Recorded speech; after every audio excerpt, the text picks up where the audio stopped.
Good evening, everybody. This is Dr. Serge. I hope you have been having a good Monday. So today I wanted to go over a few things when it comes to vitamin D and vitamin K.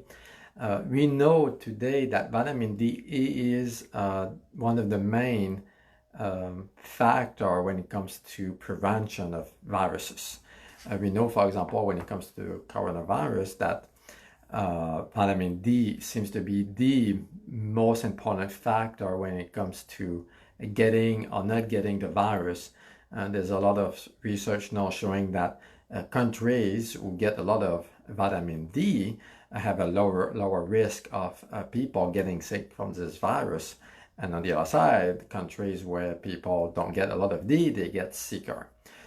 So there's a consistent there, and we know that vitamin D is really important for flu prevention. Actually, we know that vitamin D is an antiviral, so it's a hormone that can kill the viruses and can boost the immune system. But what I wanted to cover today is vitamin D does not do much if you don't take an adequate amount of vitamin K. So vitamin D3 has to come with vitamin K. Vitamin K is a family of vitamins that are fat soluble, meaning that vitamin K is found in the fatty part of the animals, of the meat, for example. There are 13 members of vitamin K. So a lot of people don't realize that there's different types of vitamin K with different function. So the most common ones we know are vitamin K 4 to 13. The one that typically get at the store is vitamin K7. Vitamin K7, which is a member of the family. This vitamin is actually made by bacteria. So it's made in the lab and they sell it as a supplement. So vitamin K1 is found mostly in like leafy greens. It's found in vegetables. And a lot of people cannot transform or cannot convert vitamin K1 into vitamin K2. That's why a lot of people who don't eat enough fat in the diet may be deficient in vitamin K2. So vitamin K2 has 13 members from MK1 to MK13. So the MK7, like I said, is the one sold in supplements. And the most important one that we found that has physiological effects, like benefits on the body, is MK4. MK4 is mostly found in liver. Back in the days, we used to eat liver as a source of fat-soluble vitamin, like vitamin A, vitamin D, vitamin K, and vitamin E, and vitamin D. Butter is one of the most common source of vitamin K2 and K4. So butter, grass-fed, organic, good quality butter has a decent amount of MK4. Cod liver oil, again, back in the days, we used to use cod liver oil because it has a good amount of vitamin A, vitamin D, and vitamin K. Lard has another good amount of vitamin K2.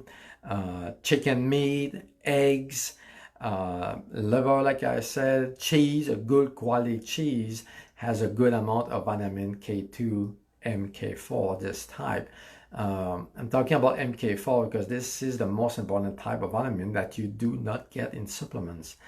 As a matter of fact, there's a few supplement companies actually that will make their natural MK4 supplements for vitamin K. And this is what we use actually in the office, is we use the actual K2 that is natural, that is from food. Because if you get it from bacteria like the MK7, it doesn't have a lot of benefit, it doesn't have the same properties on the body, and it doesn't help the body. So MK4 is really important for the physiological function of vitamin D. If you don't take enough vitamin K, so the D that you take, I see often this actually is people take vitamin D but without taking about vitamin K. So if you take vitamin D, if you take a lot for a long time, actually you can have some problems. And one of the major problems is stones, actually kidney stone or gallbladder stone. And I've seen that often actually in people is they take vitamin D believing that it's safe, you can take it, no problem. But what happens is that vitamin D doesn't do what it needs to do in the body without the K, and it causes problems in the body. So it's really important that if you take D, you have to need K along with the D. And the best source of K, like I said, is meat, animal protein, eggs, cheese. And the best source is what we call emu.